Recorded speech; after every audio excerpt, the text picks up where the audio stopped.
Logic 85 sprašuje, oziroma pravi, daj pokaži vaje za začetnike glede vihtenja gade.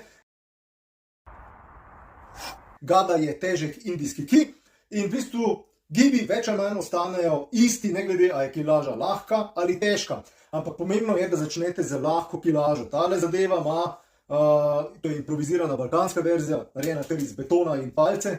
Tale ima mogoče 2 kili in finta je v tem, da se naučite binglati tole zadevo za hrbtom. Torej, takole. Samo levo, desno in potem vedno bolj zadevo binglate levo, desno, dokler jo dvoročno ne potegnete pred sabo takole v položaj bojevnika, pravijo eni temu.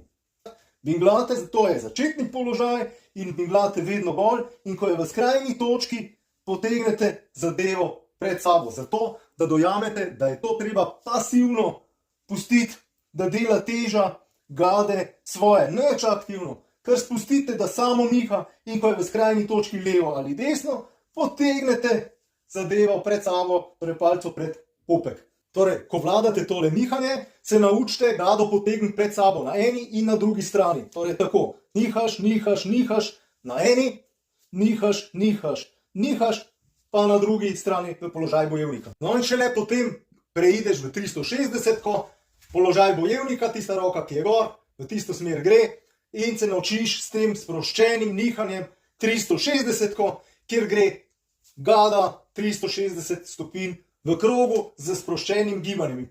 No in potem postopno preklapljaš iz lažje vedno k težjim gadam, dokler ne vihtiš ene 10-11 kilske, kot je ta. Če želite biti varni, fit in pripravljeni kot moderni samuraji, se naročite na moj kanal in se vidimo v naslednjem videu. Čau!